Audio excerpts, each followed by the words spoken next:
We are here to do three things. We are here to get all of us smarter about three things. Thing number one is the shifts, which I'll talk about in a second. Thing number two is the content. For math people, that means the concepts, the math concepts. And for ELA people, that really means the text and the writing process. And the third thing we're here to get smarter about is the actual materials, how to use these materials, how to get started with these materials right now so that the materials can start to teach us how to teach this way. The good news about being a secondary teacher in the time of the Common Core is that every single one of us has already done this kind of work. We haven't done it for sustained periods of time, most of us. I'm sure there are people in the room who are living this way all day, every day. I certainly never did. But I for sure did, as an ELA high school teacher, have moments that looked like the Common Core. Like 5 minutes, 10 minutes, 12 minutes, periods of time where I really had realized this kind of teaching where we reach that deep work, that analysis of text, that deep conceptual understanding. Most of you came to this work because you wanted to teach this way. Most secondary people came to this work because they love their content, because they know their content, and because they wanted to share it with students. So what the standards are doing is creating space and time for us to be able to do that. So there's about 200 or 300 people in the room who have heard me do this 95 times, but I'm going to do it briefly just so that we all have a common language and a common understanding about what we mean by the shifts. We throw this word around a lot. You're going to get into it very, very deeply together, but if you're in math, I want you to be aware of the ELA stuff. If you're in ELA, I want you to be aware of the math stuff. So just to have a common understanding of what we're talking about by shifts. We are talking about a set of transformations that must happen in every single classroom because the Common Core demands them. If we don't change our practice this way, we will not create the space, the time, the learning opportunities for our students to achieve the core. Period. We must change. We must shift.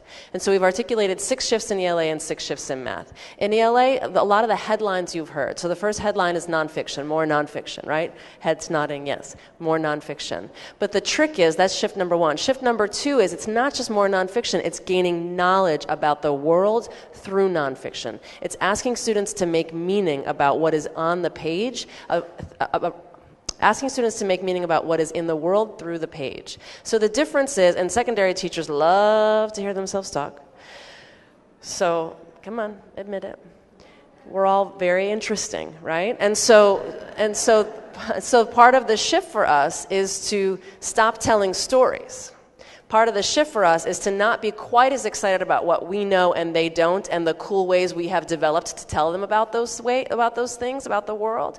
Now we must find ways to bring them into that history, into the science, into narrative, into fiction, all of the things that we have experienced about the world. We have to let students experience it for themselves. What this means for ELA teachers is that we can no longer perform novels. What this means for math teachers is that we can no longer perform math. We must now create opportunities for students to have these experiences for themselves. So in ELA, shift 1 is a balance of nonfiction and fiction. Shift 2 is knowledge through the disciplines, really making sure that students are gaining that knowledge about the world through text. Shift 3 is text complexity. We now know that the texts that we have been reading are 2 or 3 grade levels too low for the grades that we are teaching them in. For example, To Kill a Mockingbird is a classic 9th grade text. It is now in the 6 through 8 band. Chinua Achebe's Things Fall Apart is usually typically read at a 12th grade level. It now must be read at a 9th or 10th grade level. Really, almost everything that we have read in ELA is going to bounce down a year or 2 or even 3. That's shift 3. Shift 4 is evidence-based conversations about text.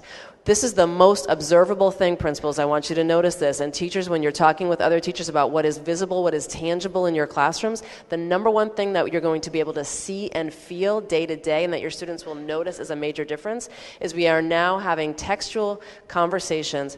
We're having evidence-based conversations about what is on the page in front of us. Where do you see it on the page, in the paragraph, in the sentence? Point to it, quote it, talk about what it means based on your own analysis. Shift 5 is writing from sources. So if we are creating classrooms where evidence-based conversations are happening, students are now building those habits of mind and are able to write this way. Students are no longer sort of talking about the text as if they've seen the movie. Students are now engaging in deep analysis of the text and using evidence from the text to make arguments about what the writer is up to. That's a significant shift, and it requires a departure from narrative. No longer are we spending so much of our writing time asking students to tell their lives. No longer are we asking students to develop voice by talking about what has happened to them or near them. Right? We are now asking students to develop their voice by conducting analysis about the world based on what they have read. That's a very different kind of classroom. It's a classroom of scholars. Right? Shift 6 is vocabulary, academic language. We're talking about making sure that students gain the language of power by consistently reading increasingly complex texts. We're asking that we no longer spend so much time on words like onomatopoeia, and we spend much more time on transferable vocabulary that has impact across disciplines. That's ELA. In math and ELA teachers, you need to sort of tune into this piece also because students' whole day is changing, right? So we need to be conscious of that and compassionate about that. So shift 1 in math is focus. The big news, and for most math teachers that I have talked to about this, the happy news is it's way less stuff. We're talking about way less stuff, and we're talking about reading it, doing it much more deeply. We're talking about reaching a level of understanding in math because we are creating time to go much more deeply on a very small number of concepts. That's focus. Shift 2 in math is coherence. So now we're talking about the way these things cohere across grades. Teachers are talking to each other about the way these concepts are fitting together across grades. Because the number one predictor of whether or not a student will be successful in college is whether or not they have mastered algebra. The number one predictor of whether or not they're going to master algebra is whether or not they master fractions. The number one predictor of whether or not they master fractions is whether or not they can handle positive and negative integers. And as secondary people, we know so often we inherit students in 9th grade who cannot yet do that positive and negative addition and subtraction, multiplication and division, right? So these are the things that we now know is that there's a clear progression of these concepts across time that we must pay attention to. Shift 4 in math is fluency. Shift 3 in math is fluency. Fluency is the first piece of this rigor puzzle. So what the Common Core does for us is it tells us there are now components to rigor. We have a definition for rigor. So the first definition of rigor is fluency. Fluency is math facts. We're going to spend concrete time in classrooms around math facts. Shift 4 in math is deep conceptual understanding. So no longer are we going to cover, move on, sorry, Johnny, we'll get back to you. We are going to make sure that every single student has the ability to articulate mathematical reasoning around a number of different ways to get to the answer, to prove that they have mastered the math concepts. This is a very different way of thinking about math. No longer is it about the fastest way to yes. No longer is it about the fastest way to the correct answer. It is now about how am I thinking about this and how am I able to articulate those thoughts. Shift 5 in math is application. So we have fluency and we also have application. We are asking students to model. We are asking students to solve problems. We are asking students to make meaning about the world through math and solve problems that are presented to them without necessarily being prompted about the kind of math they're doing. Shift 6 in math is dual intensity. So we're very aware of the math wars in New York State in particular, but certainly across the country, where there's an argument about whether students should be fluent or students should be conducting application. The answer is everybody wins. It's both. So we have had sort of conflicts about how one should teach ELA and how one should teach math, and what the Common Core is telling us is that everybody wins. Students must be thinking deeply about what it is that they're doing. They must be conducting analysis. If we look at the new assessments, and we have sample items, and for high school people, I really, really urge you to look at the state sample items that are on Engage or on the front page of engagenewyork.org. Make sure that you're looking at those sample assessment items, even if you're in 9th through 12th, because they really are an indicator of what's coming. They really are an indicator of what the assessments are going to do and the way New York is going to measure these standards. In math, students are being asked to solve multi-level problems, multi-step problems, and they're being asked to solve problems that measure multiple standards at one time. And ELA students are asked to marshal evidence to form an argument. And ELA students are asked to conduct analysis about very complex texts. So these things are happening. So probably for a few of you, the consequence of everything that I just babbled at you is a slight increase in anxiety. So I want you to notice that. Notice that my job in general is to provoke anxiety. And also know that you are in the right place to feel that anxiety. So I urge you to track it. I urge you to be aware of it and to watch it throughout these 2 days. Really notice what's happening, what is encouraging you, what is scaring you, which parts of your reaction are about, I don't know if I can do this, which parts of your reaction are about, I don't know if my kids can do this. Right? Really working to differentiate what your reactions are about, what your epiphanies are about. What we are hoping and what we have worked tirelessly to ensure is that your experience here is an opportunity to open up and say, I don't know how to do this, and to get some support in figuring out how. To get some materials, to get some resources, and frankly to get some really concrete learning experiences that bolster you to go forth and do this work together. What we're also hoping is that you make connections across schools and across districts here today, that you're exchanging information with each other so that you're really able to build these relationships so that you can figure this out together. We are very certain that this is work that teachers must figure out together. We are very certain that this is about, okay, I'm going to try this. The shift is asking me to do this. I'm going to build this lesson plan. I'm going to use these materials that I got from Engage New York. I'm going to go take a whack at it. But it doesn't work unless you come back and talk to each other. It doesn't work unless you're really trying to problem solve this work together. We have three sort of collections of humans here that I want to talk to you about real quick.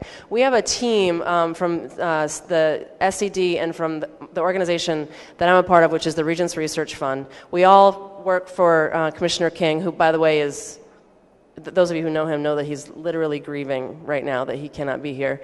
But there are two groups of people who work for Commissioner King, and that is from the State Department and from Regents Research Fund. Can you all sort of stand up and wave so everybody knows who you are? Stand up, Mary. Come on. Everybody stand up.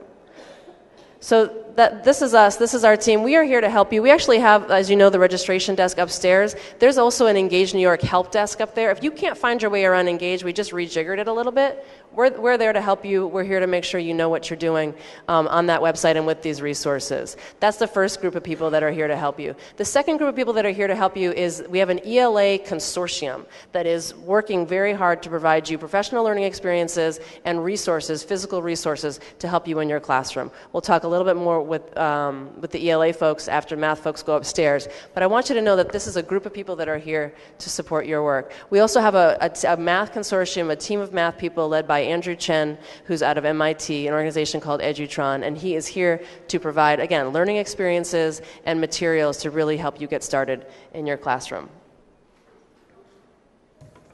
I think that's all I want to say, except one last thing. We talk at Network Team Institute, we talk about two different orientations to the work. We talk about performance orientation, which is this sort of I got this, and we talk about a learning orientation. Performance orientation, if you are used to living in a performance orientation, it's an orientation that if you feel caught off guard or if you feel set up, it's very easy to become angry. And it's very easy to become exasperated, and it is actually hard to absorb new information. And so one of the things we want to assure you of is that none of us got this. Like, absolutely none of us who are leading this work have it all figured out. We are 100% in developing mode. We are 100% in learning mode. We are getting smarter at it every day, but we really want to invite you into the orientation that we have taken to this work, which is we are trying to get smart all the time. We are trying to get smarter about exactly how to execute on this in classrooms, exactly what kind of resources you need to get this work done. We are partnered with student achievement partners who are the central writers of the Common Core. Every piece of material that you are looking at and that you are working with has been sort of stamped by them. And the reason for that is because there is so much sort of bluffing happening nationally about what is Common Core alignment. And we are very clear that Common Core alignment has become a word that can be sort of weakened very easily and get thrown around. There's a lot of free gold stickers stuck onto textbooks, stuck onto conferences. Come learn about the Common Core.